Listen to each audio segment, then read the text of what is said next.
Good morning, everybody. This is Emmanuel for your weekly podcast, The Classical Drunks, and I'm with Aaron today. Aaron Sláinte. Sláinte.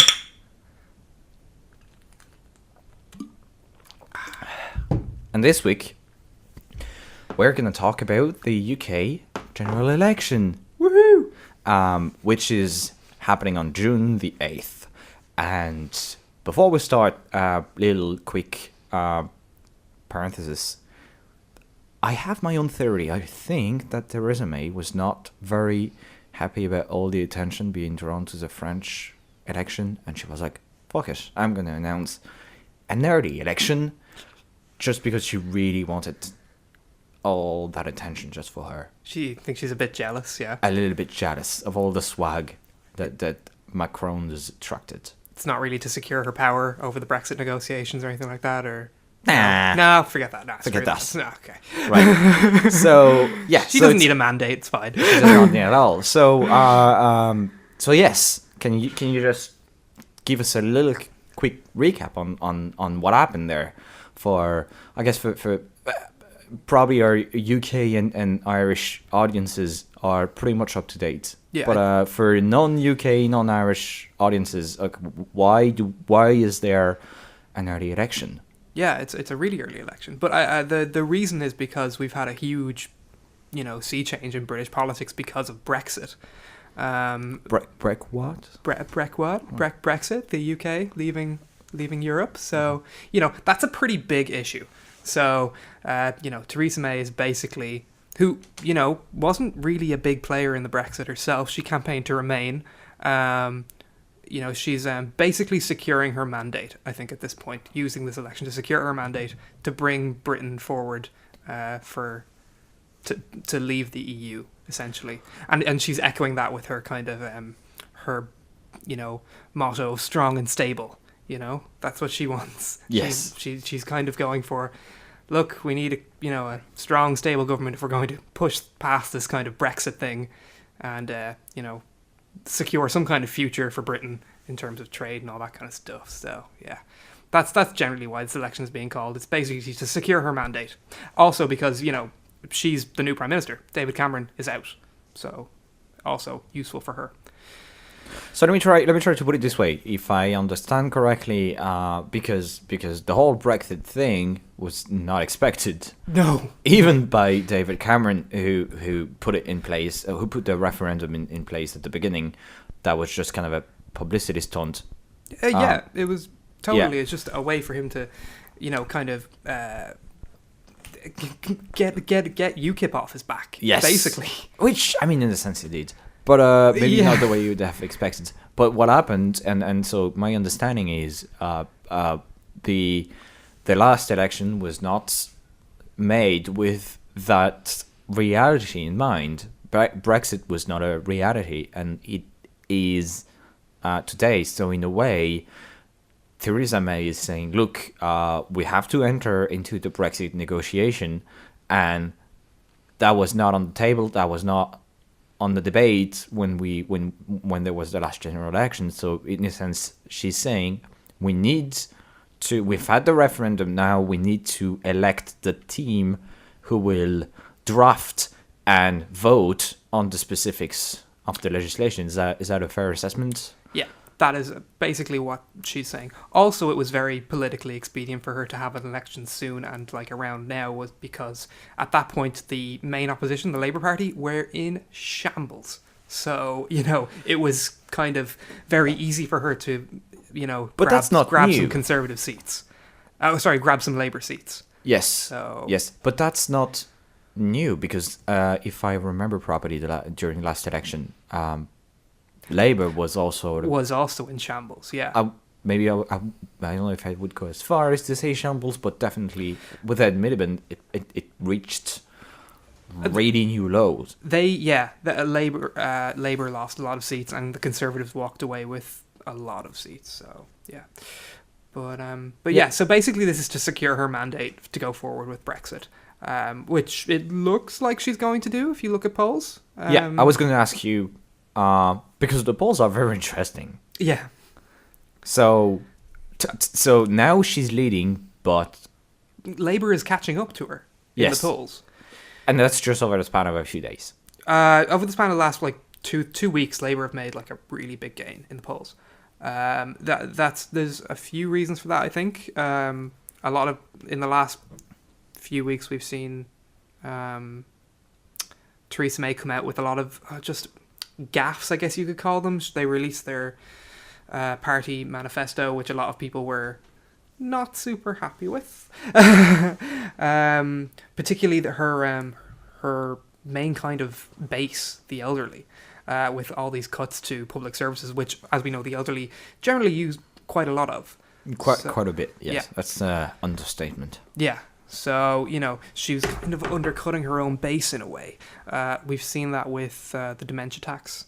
Or what's being called the dementia tax, which is basically if you get dementia, we're going to take any of the money that you use on social care or health care, that kind of thing, and subtract it from the value of your home. And then when you die, we're going to sell your home and take that money from your kids' inheritance. I think they're left with a minimum of €100,000, or £100,000. Yes, so she essentially came up with a couple of policies that just are not doing very well. So that's which is that was the major one. Yeah, so we'll get more in the details of the policies. But what surprised me, so two things. First, so last time I checked the polls, there was an extreme polarization by age, of the sort that I I would have to compare it with America, but the only thing I can really remember in terms of something I can compare it to would be America, was Trump. Even in France, I don't remember such polarization around the dimension of age. It's astonishing. It's like we do see that everywhere though. Like generally, younger people would be more liberal, more left, and That's then the true. older you get, the more kind of right wing and the more conservative your social views become. Or they stay still and generally, as the joke goes, if you're not a socialist at 20, you have no heart. If you're not a conservative at 50, you have no brain.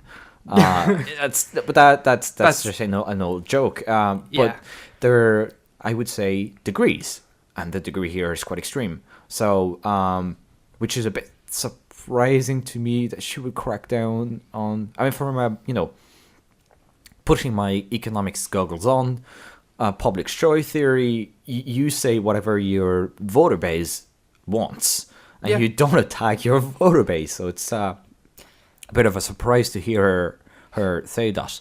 But as well so do you get a sense of, if I remember Brexit, there was also a huge divide between urban England and rural England.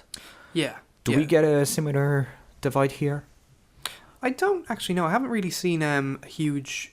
I haven't actually looked at the demographics in terms of rural and city. I know there is, of course, the age-old divide between north and south. The poor north, usually strong labour, working class, poor north, industrialised, ravaged by Thatcher back in the 80s when she destroyed all the unions. Still very, strong labour hold. And the south, much more affluent, richer, kind of still leaning very conservative. So, when you say north, do you go as far as Scotland? Scotland actually is a weird thing. Scotland is... That's what I was going to ask. Scotland has their own version of what I like to call... their own version of Labour called the Scottish National Party, which essentially is a little bit left of Labour. And they... just because they sometimes, rave about Scottish independence, they end up just being like, oh, okay, they're Labour, but they also want Scottish independence, so Scots tend to vote for them. And yes. Scotland is very, So is that still true? Yeah, so... for that election? Yeah, so Labour used to actually get a few seats up in Scotland, but like the Scottish National Party have taken all the seats that Labour used to get up there. So. Which is what I remember from the election of David Cameron. Yes. Labour lost as much because the Conservatives grew, but also because the SNP grew. The SNP ate them for lunch. Yeah. In Scotland. So that's still true. Yeah. So when you say the north, you mean the north of England? Sorry, the north of England. Right, just to clarify again for the non UK and Ireland affluent. Mm-hmm. Yeah. So yeah, so that's also has been eating into Labour's popularity. Right. So to go back to what we were saying a couple of minutes ago, so until let's say 2 weeks ago, the polls were showing There was like a 10-point difference yes between them. So that would have meant a landslide. Oh yeah, absolutely. There would have been a few seats that would have went to the smaller parties, but it was looking like the Conservatives were going to get a majority or a very near majority. And once you have a majority in English Parliament, you basically have complete 100% control. So yeah, they would have been able to push Because through you can whatever vote they wanted. you can vote in whatever legislation you want. Yeah. And with the surge of Labour over the past 2 weeks, we are now seeing enough in the opposition parties so that they could grow, combine and create a coalition. But so that's something interesting actually. We've seen actually a lot of the smaller parties, their poll numbers have actually gone down. So this seems to be two things. It seems to be Labour eating the smaller parties and eating the Conservatives. So, it seems to be, that's why it seems to be eventually Englanders are coming to the first past the post system, almost inevitability of having two massive parties eventually. Okay. Go check out our previous episode. Our previous episode on voting systems. It's awesome. Right. So that's interesting. So the SNP is still keeping strong enough, I would guess, in Scotland. Yeah, they are. But the Lib Dems are getting crushed practically. The Greens crushed. And UKIP has disappeared. UKIP is actually, I've seen one poll where UKIP was polling at 0%. Right. So, which, in fairness, it was to be expected because it was a one-issue party. And they've actually, so they were a one-issue party, and that issue has been, is on its way to being resolved. So without that, they had nothing else to really campaign on. And so, yes, they were not going to ask for a second referendum, were they? Yeah, exactly. So I think the only thing they're campaigning on at this point is less immigrants. That doesn't make sense, but like less immigrants is basically all they've been campaigning on. And I think people are are okay with trusting the Conservatives on that. Yes. So rather than letting UKIP go down that road. Right. So let's talk about Brexit for a moment, because it's kind of a messy issue. So as we were saying, the referendum has been done, and I think that even Labour has acknowledged. Jeremy Corbyn is not saying, forget Brexit and or organize a second referendum. It's set. He absolutely respects the democratic process and thinks that he needs to go forward with Brexit. Now, what he views as leaving Europe, whether that be a hard Brexit or kind of a more soft Brexit, I guess would be. So just to clarify, what we call a hard Brexit is essentially the European Union just dumping. Yeah, basically getting out completely of the European Union, getting out of all institutions, whereas but without a transition period. Oh, there's going to have to be a transition period. Right, but the whole point of a hard Brexit is the whole point of a hard Brexit is getting completely out of the European Union, removing themselves from all of the institutions of the European Union. Whereas a soft Brexit would be kind of remaining in contact with certain parts of the European Union and remaining within certain programs. Right. So that's the difference. Is for example, I don't know that there's any political force in the UK that says that the UK should not engage in trade with the European Union. No, both the Labour Party and the Conservatives are both very open to setting up free trade agreements with the EU as quickly as possible after leaving. There is a debate around immigration, obviously. Yes. But so what a hard Brexit would mean is just dump the UK out of the EU without any sort of trade replacement or any negotiation on whatever may it be, regulations on imported goods, you name it. Yeah. Okay, so which is the Damocles sword in a sense. That's what nobody wants. No, I don't think so. I think the hardcore like hard Brexiters are still kind of say, okay, yeah, obviously we need to still trade with Europe. They're right there. They exist. We have to acknowledge that Europe still exists. Not only that, but the UK shares a common, chunk of land with Ireland. Yeah, Ireland. That's actually been a bit of an issue as well. With will there be an actual, remilitarized border with Ireland? Militarized? I don't know what the word would be, but currently at the moment you can cross between the Republic of Ireland and Northern Ireland without showing your passport. You just drive. There's not even a guy sitting there at a checkpoint going, go on through. So that's a very good question because, to my knowledge, so Ireland, neither Ireland nor the UK belong to Schengen. No. So all agreements about crossing the border as individuals, they're just between Ireland and the UK. Yeah, so as part of the Good Friday Agreement, which was the peace process that kind of has brought peace to Northern Ireland, there was a common travel agreement so that Irish citizens, but effectively it's anyone living in Ireland, can cross the border unhindered into Northern Ireland. Yes, so Brexit cannot affect that in any way. Because legally speaking, I mean, unless you have the EU... they renege on the common travel article within the Good Friday Agreement. Yes, then, but that's the point. That's between Ireland and the UK. Yeah, so unless the EU comes and say Ireland, do that or we dump you as well. I mean, this is not something that to be negotiated. It's not necessarily the EU relevant. were at the negotiation table during the Good Friday Agreement, but I don't think they have jurisdiction over this in particular. I'm not sure. I'd have to look it up. But that's something I wanted to clarify. So it's between Ireland and the UK. So yeah. And as well as something that I was kind of alluding to so far, there is a debate between the Conservatives and Labour about immigration. Because I think that there is kind of as you said, general agreement. Trade is a good thing and that needs to continue. Mm-hmm.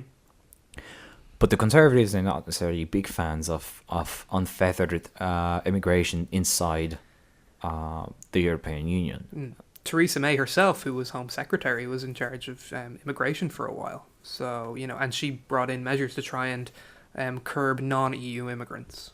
Now, she kind of failed in that a little bit. She set a target and didn't hit it, but, she at least tried to curb non-EU immigration to lower levels than it previously was. And outside of the EU, once they're outside of the EU, I don't see why they wouldn't try and, set limits for EU migration as well, So... Yeah, kind of a mess to sort out because I was thinking, messy, there's. But that's what everyone's been saying. Everyone acknowledges Brexit is going to be messy. Yes, so. Because there was the Irish question we were just mentioning. There's the question of Calais in France, which again, to my knowledge, is between France and the UK. It's not a European treaty or agreement. It's a set of agreements to maintain order around the French. The tunnel between France and the UK. So the Channel Tunnel. Yes, yeah. So yeah, that's going to be a bit of a mess. Are there any other? I would say any other big difference between Corbyn and Theresa May on the question of Brexit? Yeah, they both seem to be... Well, something interesting. Corbyn was kind of quiet about Brexit. He kept his cards to his chest, didn't really say too much about, Brexit during the campaign. He eventually came out almost in a kind of belligerent way to say that he was Remain. And May for the whole campaign was essentially a firm Remainer. But again, she's... said this is the will of the democratic vote that the people of Britain want to leave Brexit, and she's respecting that, and she's going forward to try and get what she says the best deal for Britain getting out of the EU. So it is. It just astonishes me in a way because, I mean, you could not think. Again, it's very messy. We've said it, but in a way, you could not think of something that's, a more healthy functioning democracy. You have general elections, and David Cameron promises a referendum. He organizes the referendum. There is a clear majority that votes for Brexit. The two main parties get in line and say, okay, we will bring about Brexit. We will bow to the democratic wishes of the people. Yeah. Both. Yeah. Theresa May was a Remainer.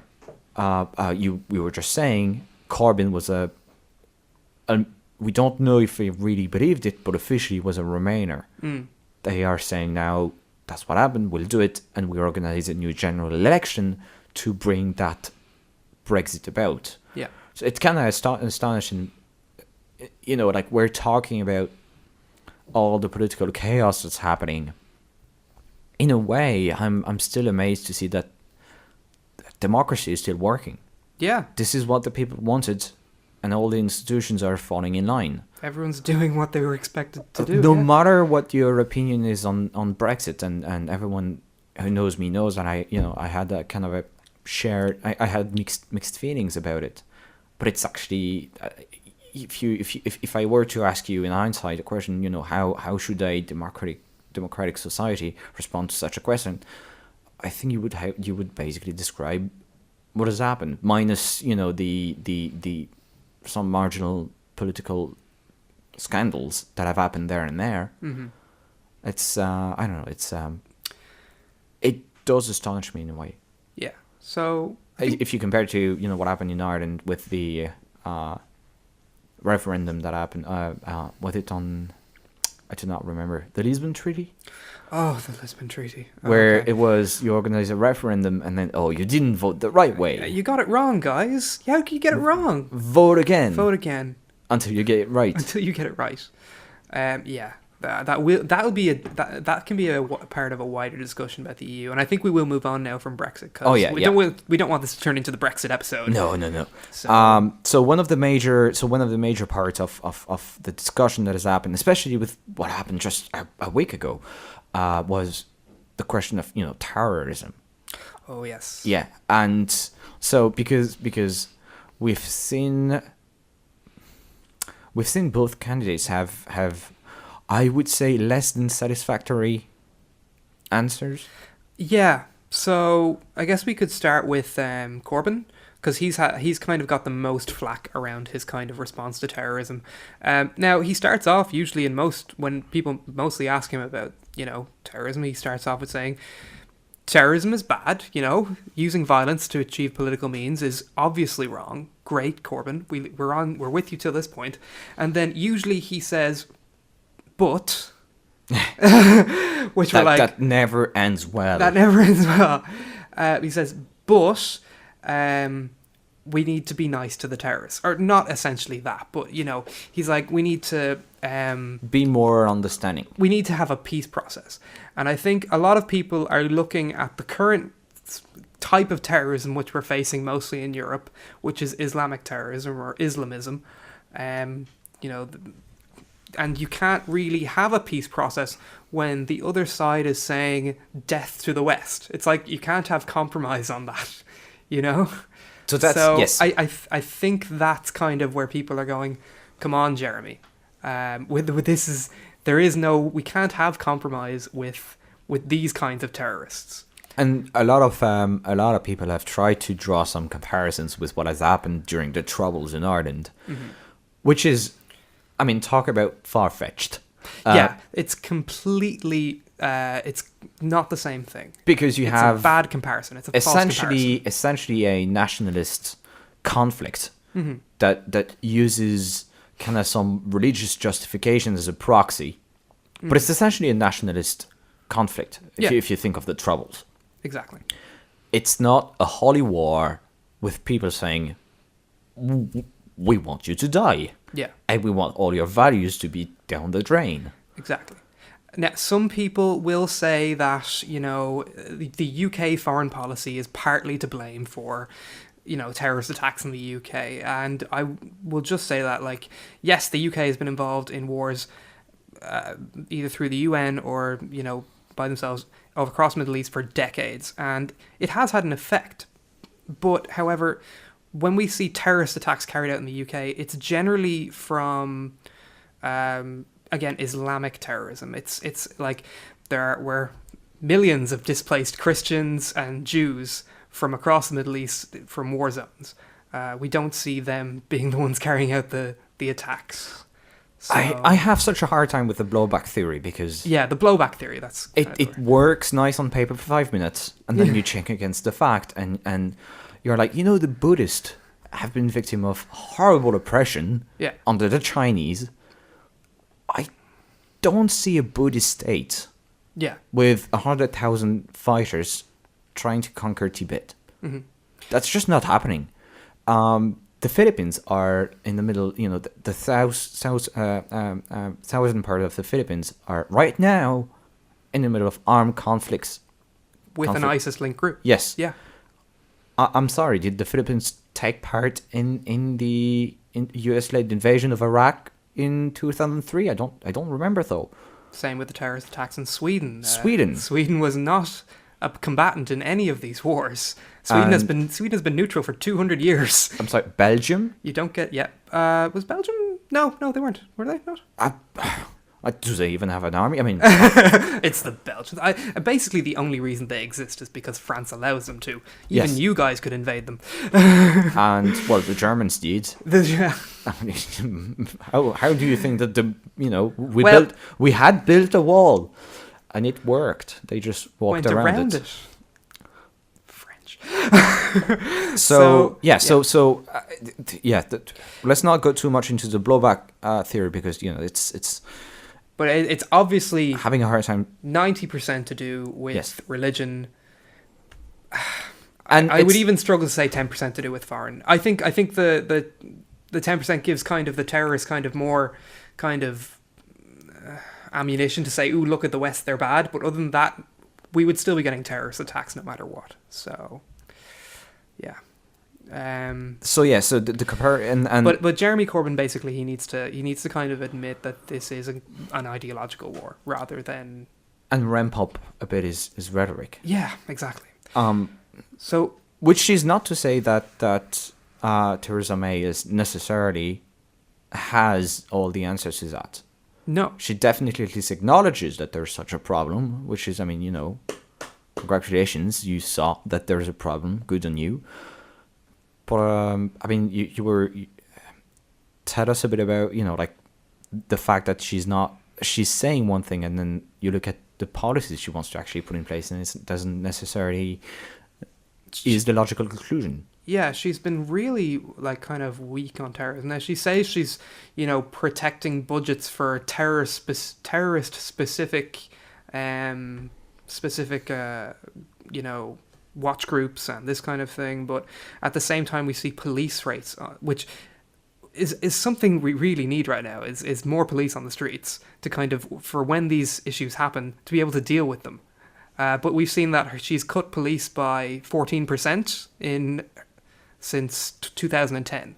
So that is, come on, Theresa, 14%, that's huge. So 20,000 less police on the streets. Well, not Theresa May herself. Was she already... her party, sorry. Yeah. But yeah, and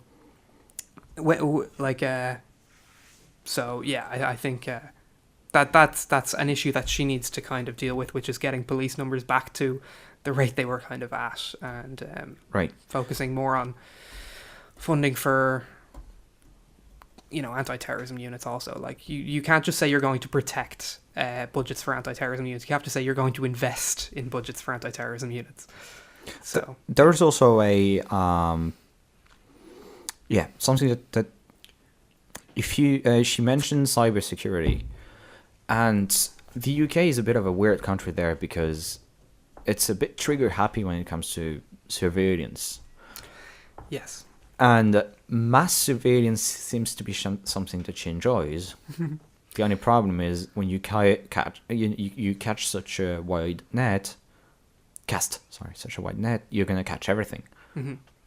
So, um, I hope she doesn't necessarily follow on that as because there were numerous.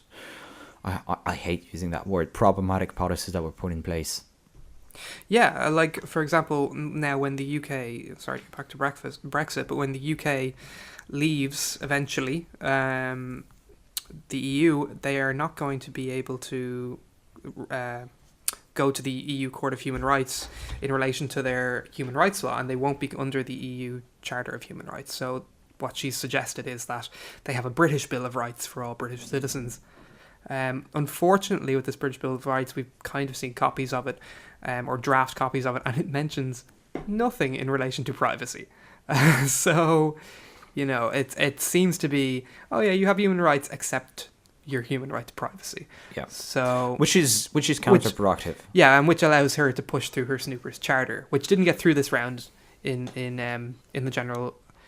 Which didn't get through the latest round of Parliament, but surely if she gets a majority in the next one, it will be pushed through, and will basically, remove all of the British citizens' right to privacy, and which is very, as you said, problematic. It is, and we don't have time to do a full episode on mass surveillance, but just to quickly mention it because it's I actually work in IT. The problem when you have too much, there is such a thing as having too much data, because raw data is something that you have to make sense out of, and targeting, there's a kind of a common thread. If you look at virtually every terror attack that has happened in the last 5 years, at least in Europe, every time you're going to hear at some point in the news that person was known of the services. And you're like, well, yeah, everybody is in their database. So whatever happens, if you just search for weird keywords on Google and you show up on their database, that's not a relevant thing to say. If you have hundreds of thousands of names that are spewed by their database, it's not going to help you. You have to be able to narrow it down to a few dozens to be effective. And that's the major issue with mass surveillance. It breaches people's privacy, and it's not effective in the end. It works afterwards, after the fact. Oh, hey, he was on our database. Good for you. That did not prevent the attack from happening. Mm-hmm. Anyway, so let's shift a little bit from May's issues on terrorism to talk about how. And that kind of circles back to what we were saying on the dip she's had in the polls. Yeah. Because she is trying to become a knockoff version of Margaret Thatcher, if I could call her that way, by just coming up with an accent. Say, Yeah. That's. She's got a really big hard-on for cuts, basically, which, I can understand in a way. Britain has a very big sovereign debt problem at the moment. They're literally trillions in debt. But at the same time, I can see that, it just seems to be cuts for the sake of cuts at this point. You've got cuts to mental health, cuts to the NHS. The NHS, which 10 years ago was a very good health service, providing excellent health outcomes for actually comparably very good amount of good health outcomes for a relatively cheap amount of money compared to the rest of Europe. And then you have, but like nowadays, it's like they've had to actually start we have hospitals in debt. I didn't know a hospital could get into debt, but apparently it can. So well, that's one way of manipulating the numbers, I would guess. You're not putting it on. She's called it efficiency savings. Yeah. But there's still cuts, and there's still it still just means that then instead of the hospital having to be able to do something, it just means it privatizes out that part of whatever the hospital did to get out of debt, essentially. Which we were seeing the kind of the stealth privatization of the health service. We've seen the same in France, and I'll have to say, I'm a very free market guy, but if you privatization without putting things in competition doesn't solve anything. You're just, instead of having the NHS paying for something, you're just taking that on your wallet. But if there's no, it's not going to be very. You're just shifting the debt to have people pay for it, but that's not making things more affordable. I want to say as well, I think the British people were very proud of their health service, and they had the right to. It was a good health service, you know. And when they see that health service being essentially torn apart through these cuts, they have a right to be angry. I think, you know, like we seen in the Olympic. I remember the Olympic opening in London in 2012, they actually did a kind of a homage in the opening ceremony to their own health service. Like, they're very proud of it, and they had a very good right to be proud of it. It was an excellent health service. So I can see their anger in it being basically torn apart. So, yeah. And it doesn't even necessarily make sense to me, because you mentioned, for example, the dementia tax. Dementia tax, yeah. Because, okay, so here's something that bugs me. It is true that a huge chunk, and I know it's not a popular thing to say, but a huge chunk of healthcare expenditure is due to, you know, things that could be avoided. Mm-hmm. The majority of cancers could be avoided. You know, it boils down to we smoke too much, we drink too much, we eat too much, we get too much suntan. Just to talk about cancer.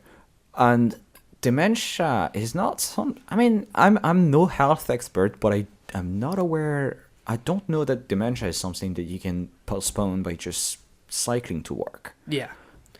It's yeah. So if your goal is to, you know, limit deaths, it bugs me to think that you would start by spending that, you know, by tackling issues that actually cannot necessarily be avoided. I would start by saying, look, people, you can avoid these health problems. So maybe we'll reimburse a bit less on these health problems, but these over there, you can't really avoid them. Mm-hmm. It's down to genetics or, you know, whatever. I'm even trying to reproduce the mental gymnastic that she went through. Yeah. And it does not even compute. Yeah. Again, this is just it's a way to kind of it's maybe you know, you don't have to have, you know, mental. You don't have to have like a logical plan if you just have a giant hard on for cuts. Off to our comrade now. Oh, Comrade Corbyn, yes. Comrade Corbyn. Which is not an exaggeration. No. He is a Marxist. And his shadow chancellor as well. He's surrounded himself with Marxists. His shadow chancellor, who would be, if elected, would be the chancellor of the exchequer, aka, if you're not up to the lingo, it means he's basically the prime minister of the minister for the economy. He is actually a self-styled Marxist. He has, you know, many times said, "I am a Marxist." And that's a bold move for Labour in a sense, because, you know, after Thatcher, it was the kind of, I'm even confused about the terminology. Is that the one that's called Old Labour now? So what you have is, so Thatcher kind of dragged Labour more towards the centre. Yes. And that was back then it was called New Labour. Okay. And now away from Marxism. Away from Marxism, drags it to the centre. And now we've seen Labour drift back towards the left. To the new. So it's the new Labour. Is like the old. Is like the old Labour of the 80s, yeah. But the old new was actually centrist. Yes. Yeah, they were like Tories Tony light. Blair. Yeah, the Tories light.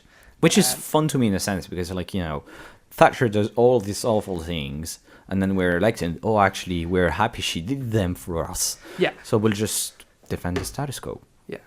So basically, 80s Labour was like left of the Tories, and then New Labour was just centre, like just slightly left of the Tories, and now current Labour is again properly left of the Tories. So yeah, basically that's so they want. Okay, so they want to return to the pre-Thatcher type of Labour, which for anyone with an economics textbook and a history textbook is not necessarily a happy time.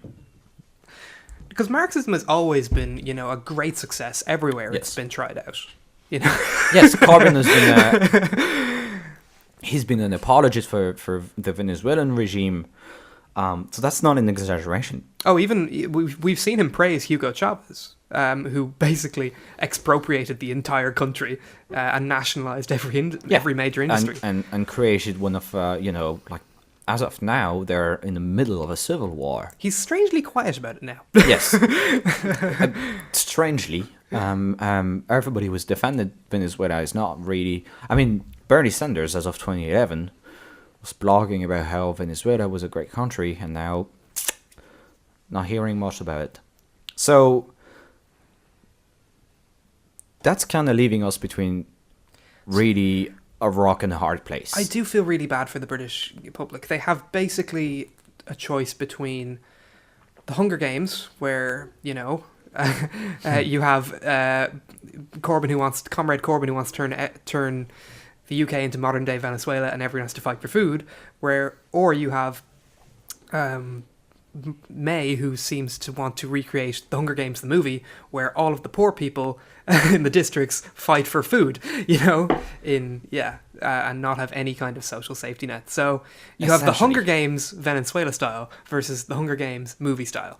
So yeah, so you're kind of fucked if you're in any way working class, poor, or even in the lower middle class, kind of, it seems. If you have a healthcare issue that you know, you can't afford. So yeah. Sorry guys, good luck with that. Good luck with that, exactly. So yeah. This is, again, I think this kind of gets back to our thing, which is maybe we kind of need more political centrism.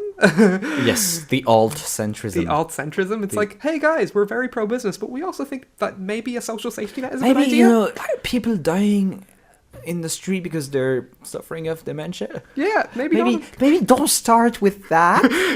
Start with preventable diseases. Yeah. Okay, if you get a disease for something that, I don't know, there could have been a vaccine for, you know, maybe I don't know. Let's try to come up with something that's not poor man genetics. That's your fault that you got the wrong genes. Yeah. Who chooses poor parents?